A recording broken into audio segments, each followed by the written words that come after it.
Hello, everyone. I was thinking about our conversation on feedback and collaboration during our staff meeting this afternoon, and I wanted to just give you a couple tips on how you can use Google Docs to instantly increase your level of feedback and collaboration. And so a lot of us are already using Google Docs in the classroom, and some of us are even using Google Classroom, and so this is going to be perfect for you and very simple and easy to do. So what I'm going to do is I'm going to show you some student work. This is some work that fourth and fifth graders did when I was serving as an Alpha teacher, and it was very important that these students had the ability to collaborate not only in the classroom but outside of the classroom because they were at three different elementary schools in McKinney. And so obviously Google Docs is great for collaboration when students aren't in the same location because they can share the document and all work in the same document at the same time or on their own time. The thing that is even better about that is that they also can communicate, and as a teacher you can communicate and provide feedback as well. So a lot of you may actually use the editing tools, and so you can edit, suggest, or the student can actually just mark viewing that as well, and you're not able to make changes. But you can actually edit or make suggestions for the student. I personally do not use this tool because I want my students to think about the mistakes that they have made and correct them on their own. So I want to make suggestions without actually writing on their document or making those edits for them. If they've used the wrong homophone, I'm going to point it out to them, but I'm going to have them make that change. And the way I do that is by using the comment thread. Now, the comment thread is a great tool for the teacher, but also students can communicate back and forth. So they can ask each other questions, they can have dialogue while being in separate locations and not actually change somebody's writing. So if they're unsure about why did you include that, or have you thought about that, or I think that would be a better beginning instead of a conclusion, they can make those comments there, and then the other student still has the opportunity to make the changes, and so you don't have people changing each other's work that way. So I'm going to show you the comment thread. I'm going to try to be very careful not to reveal any of my students' collaboration and communication between student to student, just to protect the identity of the students for confidentiality reasons, obviously.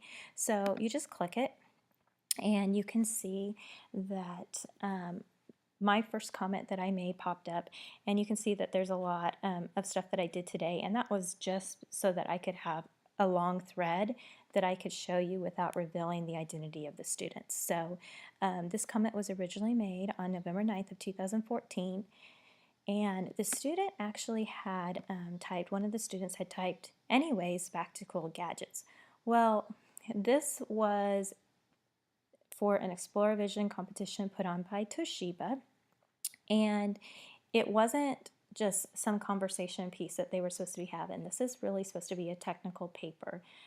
They were supposed to research the technology from inception, think about all the breakthroughs that have happened and that need to happen for their technology to be envisioned and created 20 years into the future. So it wasn't a conversation writing piece, it was a technical piece. So I just said, I love your voice and enthusiasm in your writing, but remember this is technical writing. It is written in the same format as a mechanical engineer would write. Don't write like you are having a conversation. So that was my feedback to them. And then they could resolve it, but if I didn't like the changes that they would make, all I had to do was click reopen. So sometimes you would go back and forth, like a student will think, oh, well, I've addressed the comment that my teacher provided me and the feedback that she gave me, and so they click resolve. But just like if they click resolve, you can reopen it for them if you're not happy with their changes or it doesn't meet the standard. Here's another example. The student used to put in. And so I just highlighted these words and I commented, consider using more technical vocabulary like built or engineered into cars. This is just a suggestion, but I want you to think and speak using the language of the discipline as much as possible. That goes into the depth and complexity and the expectations of our Alpha students. So I just put that there. And as you can see down here, I just commented that they had an excellent, well-written beginning to their present technology paragraph and gave them other things to consider and to think about. And so I don't want to go any further because this is where students started communicating back and forth and having their own dialogue. And so I just wanted to show that to you because Google Docs is a great way to not only increase your level of feedback and instant feedback, but also feedback between student to student and also the collaboration. So I'm going to show you how to actually do it now that I kind of showed you what it looks like. So what I did is I copied and pasted the student's work into this Google Doc. That way I'm just kind of creating it here instead of in their actual document.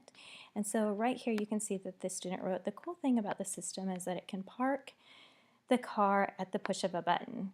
Well, that is really pretty cool, but maybe instead of using the word cool, they could use, the amazing or astonishing or, another word that would be more at the level of an engineer. So I just highlighted it. You can see I just drug my cursor over it, highlighted it, clicked comment, and I could just type, remember, this is a technical paper.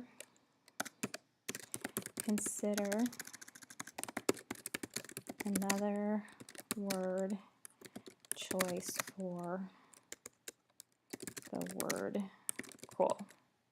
And then you just click comment. Okay, and so now it's highlighted in the document, so the student will obviously see it, and then also they will see the strand along the edge. And so,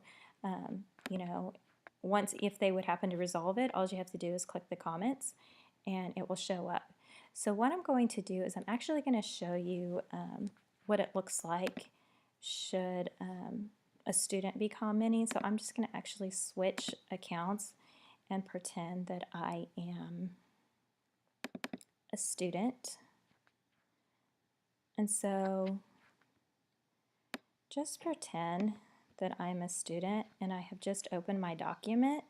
And so up here you can see that as the teacher I'm still in here, and then this is the highlighted comment from my teacher. Okay, and so then over at the side I can see what my teacher wrote, and so I can actually reply to it. I really think this is cool, so I would like to continue to use this word for this sentence. Okay, and so like the student could reply, and I'm just kind of being silly right now, but so the student can reply, and you can see I replied, and then they could actually click resolve.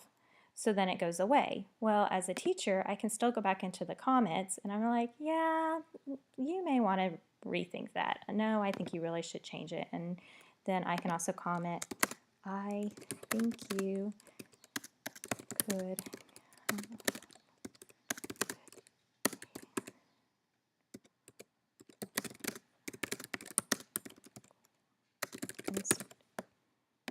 okay, and so you can just give your dialogue that way, or if you're okay with it, you just let them resolve it, and it is what it is.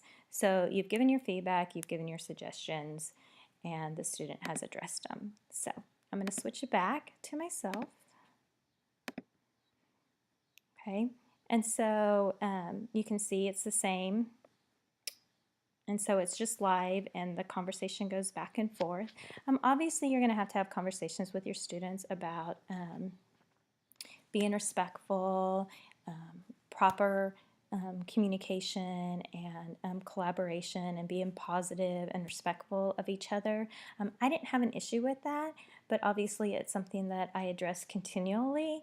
And we also talked about how, like, not agreeing with each other and presenting it in a way that was accepting. So starting with something positive and then making your suggestion, which you're all great at, because obviously that's what we do daily, all day long, is we celebrate our students and then we help them do better at the things that they need to do. So a couple other things that I wanted to show you is how this plays into our campus data. So if I can find the right tab.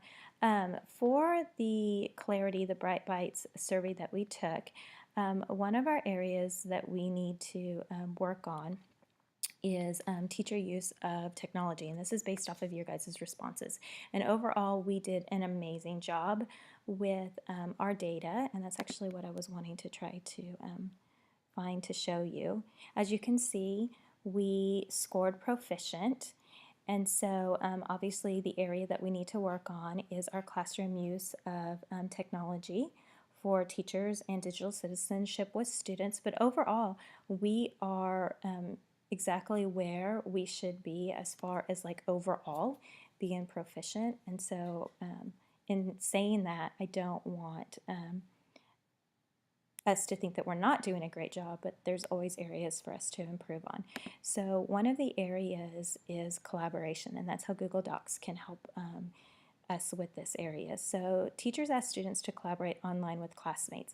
So teachers responded that 64% of the time you are never asking students to collaborate online with classmates.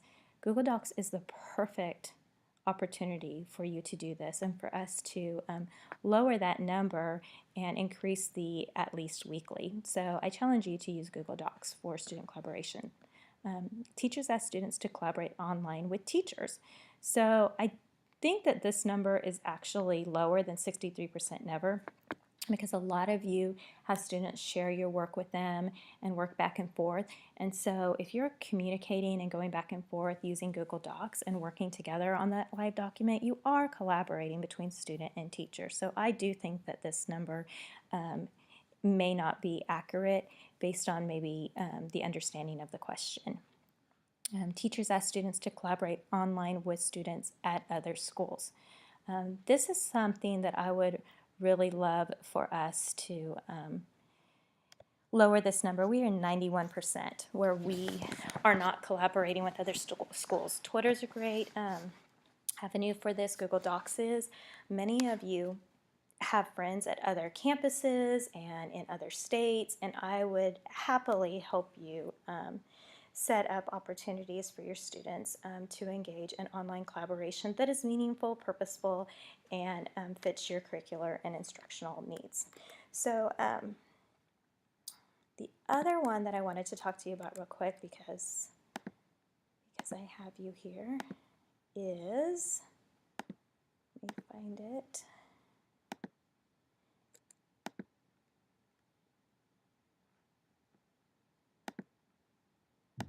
Communication. I think that was the one, yes. So, teachers ask students to receive feedback from others in the classroom. The data came back that 80%, that we are never asking students to receive feedback from other students in the classroom.